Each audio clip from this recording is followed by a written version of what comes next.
स्वागत है आप सबका मेरे YouTube चैनल परमिंदर एस्ट्रो ज्ञान पर। मैं परमिंदर सिंह त्रेहन आप सबका स्वागत करता हूं, आपका नमस्कार करता हूं और आशा करता हूं आप सब अपने घरों पर ठीक ठाक होंगे, सुरक्षित होंगे। पिछली वीडियो में चर्चा हो रही थी हमारी शिक्षा क्षेत्र और कार्य क्षेत्र से संबंधित क्या ग्रह हैं, क्या उनका योग होता है। इस चर्चा को आगे बढ़ाते हुए आज की वीडियो में बात करते हैं कार्य क्षेत्र से जुड़े शिक्षा चयन के बारे में और विस्तार से थोड़ा। हमने बात की थी शिक्षा के लिए चतुर्थ भाव, पंचम भाव, नवम भाव और द्वितीय भाव पर विचार करना आवश्यक है। यदि इन चारों भावों पर विचार करने के साथ साथ थोड़ा लगन पर भी विचार कर लिया जाए तो ज़्यादा बेहतर रहेगा। यानी कि प्रथम भाव पर विचार कर लिया जाए तो परिणाम और बेहतर मिल सकते हैं, क्योंकि यदि लगन मजबूत है तो कुंडली का आधार मजबूत हो जाया करता है। अब थोड़ा इन पांचों भावों के बारे में थोड़ा विस्तार से समझा दिया जाए कि इन पर विचार करना क्यों आवश्यक है। चतुर्थ भाव, जैसे मैंने अपनी पिछली वीडियोज़ में बताया था, चतुर्थ भाव से इच्छा शक्ति और भावना। यदि इच्छा शक्ति और भावना से कार्य ना किया जाए तो तीक्ष्ण बुद्धि होने के बावजूद भी वो कार्य संपन्न नहीं होता और उसमें परिणाम हमें पूरा नहीं मिल पाते। और पंचम भाव हमारी तीक्ष्ण बुद्धि का है, इसलिए उस पर विचार करना आवश्यक था। द्वितीय भाव पर इसलिए क्योंकि धन भाव है और उच्च शिक्षा प्राप्त करने के लिए धन की आवश्यकता भी है। यह कुटुंब भाव होने के कारण फैमिली सपोर्ट भी, हमारे परिवार से हमें सपोर्ट भी होना आवश्यक है, तभी जातक अपनी शिक्षा को पूरी कर पाएगा। अब इन बातों को मद्देनज़र रखते हुए हमने लगन पर भी विचार कर लिया। लगन मजबूत तो कुंडली मजबूत। अब नवम भाव क्यों आवश्यक है कुंडली में? क्योंकि नवम भाव जो है कालपुरुषी कुंडली के हिसाब से बृहस्पति का भाव है। बृहस्पति ज्ञान, इंटेलिजेंस का लॉर्ड है। जो ज्ञान हमें मिलता है वह बृहस्पति से ज्ञान मिलता है। कालपुरुषी कुंडली के हिसाब से नवम भाव बृहस्पति का है, क्योंकि वहाँ पर 9 नंबर राशि पड़ती है। इसलिए 9 नंबर राशि का स्वामी तब गुरु को प्रदान किया गया है। ये उच्च शिक्षा घर होने के कारण, हमारी किस्मत का भाव होने के कारण, किस्मत में होगी तभी जातक अपनी शिक्षा को आगे पूरी कर सकेगा।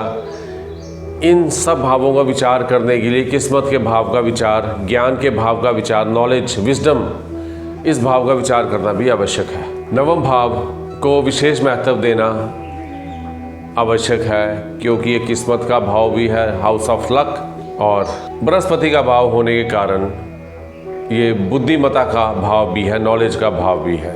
अब थोड़ा सा मैं आपको ये बता दूं कि शिक्षा, कैसी शिक्षा, कितनी शिक्षा, किस क्षेत्र में शिक्षा, इसके बारे में कौन कौन से ग्रह जिन पर विचार किया जाना आवश्यक है। ये ग्रह हैं चंद्रमा, शुक्र, बृहस्पति और सूर्य पर भी थोड़ा विचार कर लिया जाए, लेकिन चंद्र, शुक्र और बृहस्पति ये 3 मुख्य ग्रह हैं जिन पर विचार किया जाना थोड़ा आवश्यक हो जाता है। कि ये क्योंकि चंद्रमा मन का कारक होने की वजह से इच्छा शक्ति और भावना यहाँ से जागृत होगी। शिक्षा क्षेत्र चयन करने के लिए जो आवश्यक, जो महत्वपूर्ण ग्रह हैं उनके बारे में आपको बता दूं। बृहस्पति, बुध और चंद्र, ये 3 ग्रह, और सूर्य को भी विचार में ले लिया जाए तो बेहतर रहेगा, लेकिन मुख्य ग्रह बृहस्पति, चंद्र और बुध देव, ये 3 ग्रह शिक्षा के लिए परम आवश्यक है। यदि शिक्षा चयन के बारे में विचार करना हो तो इन तीनों ग्रहों, इनके स्वामी तत्व, इनके कार्य तत्व और किस भाव में विराजमान है, इसका विचार करने से शिक्षा क्षेत्र के बारे में हमें काफ़ी कुछ ज्ञान मिल जाएगा। क्योंकि ज्योतिष ही पूरे विश्व में एक ऐसा विषय है, मात्र अकेला यही विषय है जो कि शिक्षा क्षेत्र चयन के बारे में अच्छी गाइडेंस, अच्छा सुझाव, अच्छा मार्गदर्शन दे सकता है कि ऐसी कुंडली वाले जातकों को किस प्रकार के शिक्षा क्षेत्र में जाना चाहिए, वो किस तरह के शिक्षा का चयन करे जिससे कि वो उससे संबंधित कार्य क्षेत्र में कार्य करता हुआ आसमान की बुलंदियों को छू सके। चतुर्थ भाव, पंचम भाव और नवम भाव, इसके अलावा द्वितीय भाव और लगन, हम इसकी बात कर रहे हैं शिक्षा क्षेत्र चयन करने के लिए। चतुर्थ भाव का स्वामी, पंचम भाव का स्वामी, नवम भाव का स्वामी यदि नीच है या शत्रु राशि में है या शत्रु ग्रहों की, अशुभ ग्रहों की दृष्टि इन 3 भावों पर पड़ रही है, और या यहाँ पर शत्रु ग्रह विराजमान है या इनके स्वामी शत्रु ग्रहों से पीड़ित हैं, उनकी दृष्टि में है या शत्रु राशि में है, तो ऐसा जातक की शिक्षा ज़्यादा अच्छी नहीं होती, ऐसा जातक ज़्यादा अच्छी शिक्षा नहीं प्राप्त कर सकता। यदि लगन का स्वामी 6, 8, 12 में भी विराजमान हो जाए, या लगन में 6, 8, 12 के स्वामी आके विराजमान हो जाए,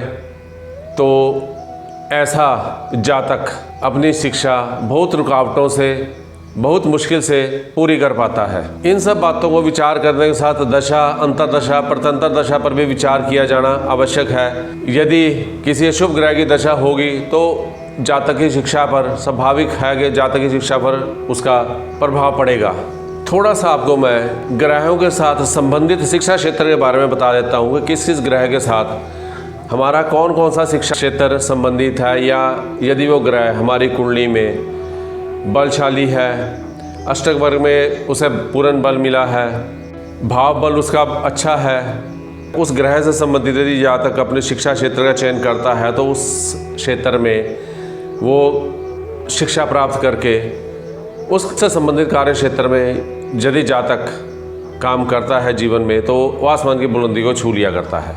अब बात करते हैं सूर्य देव की, आत्मा का कारक। इसलिए मैंने कहा कि पहले बृहस्पति, बुध और चंद्र को विचार करते समय सूर्य का विचार भी कर लेना आवश्यक है, क्योंकि बृहस्पति ज्ञान, बुध तीक्ष्ण बुद्धि का कारक, चंद्रमा मन का कारक और सूर्य आत्मा कारक होने के कारण हमें सूर्य को भी विचार में ले लें तो परिणाम ज़्यादा बेहतर मिल सकते हैं। शिक्षा क्षेत्र ज़्यादा अच्छा चयन किया जा सकता है जातक के लिए। अब सूर्य से संबंधित शिक्षा क्षेत्र क्या रहेंगे?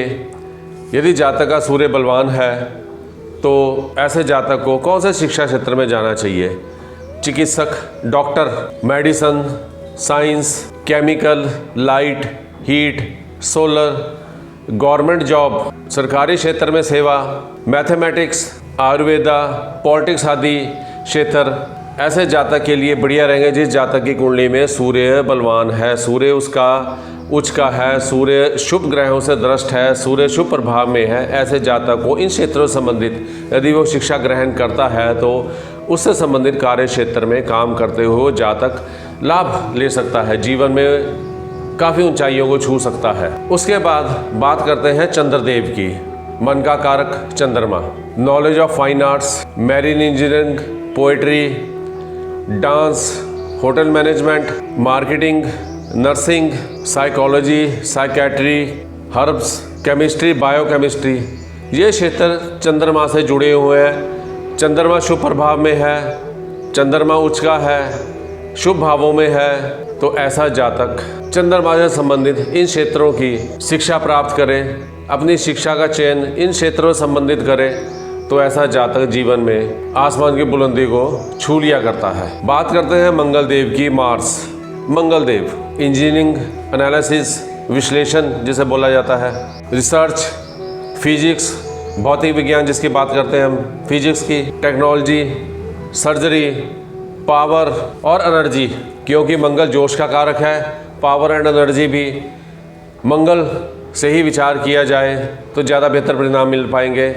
ऐसा जातक को जिसका मंगल शुभ है वो इन सब चीज़ों से, इन सब विषयों से संबंधित शिक्षा चयन करे तो विशेष बुलंदी को छू सकता है। मैन्युफैक्चरिंग भी आ जाएगी मंगल के साथ, क्योंकि कई काम हमारे मशीनें चलती हैं, उसमें हीट प्रोड्यूस होती है, कई भट्टी आग जलती है, वहाँ पर जैसे कोई ढलाई का काम है, लोहे का फोर्जिंग का काम करते हैं, आयरन फोर्जिंग, तो उसमें आग का काम होता है। तो ऐसे ये क्षेत्र भी मंगल से संबंधित है। यदि ऐसे जातक का मंगल कुंडली में बलवान है, शुभ भावों में है, उच्च का है, तो ऐसा जातक यदि वो मंगल से संबंधित कार्य करे तो उसे जीवन में विशेष लाभ मिल सकता है। मंगल से संबंधित शिक्षा क्षेत्र में जाए, उससे संबंधित कार्य क्षेत्र चयन करे, तो ऐसे जातक को जीवन में विशेष लाभ की प्राप्ति हो सकती है। बात कर देते हैं बुध देव की, तीक्ष्ण बुद्धि का कारक बुध देव। हिसाब किताब, तीक्ष्ण बुद्धि है, हर विषय में तेज होगा। जिसका बुध कुंडली में उत्तम है, बुद्धि तीक्ष्ण होगी। एस्ट्रोलॉजी क्या बढ़िया विषय है बुध वाले जातक के लिए। तर्क भी है और बुद्धि भी तीक्ष्ण है।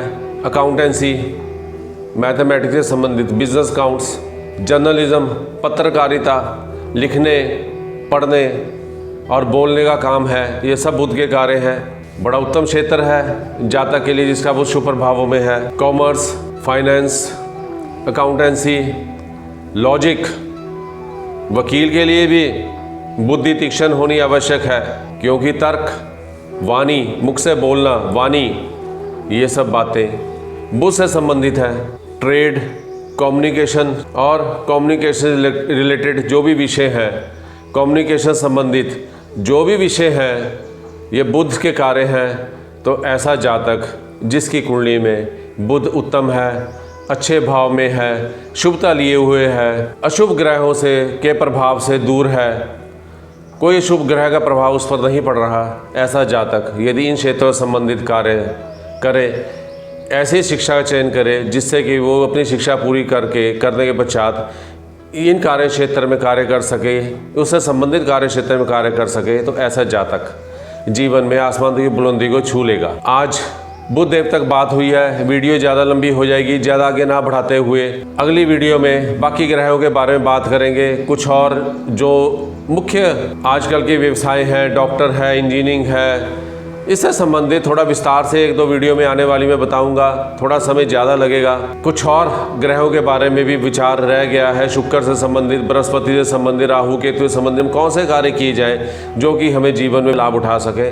मेरी इन वीडियोज़ को लाइक करते रहें, चैनल को सब्सक्राइब करें। मेरी पिछली वीडियोज़ भी एक बार यदि आप देख लें तो काफ़ी बातें जो मैं इन वीडियोज़ में बता रहा हूँ आपको समझ आने में आसानी रहेगी।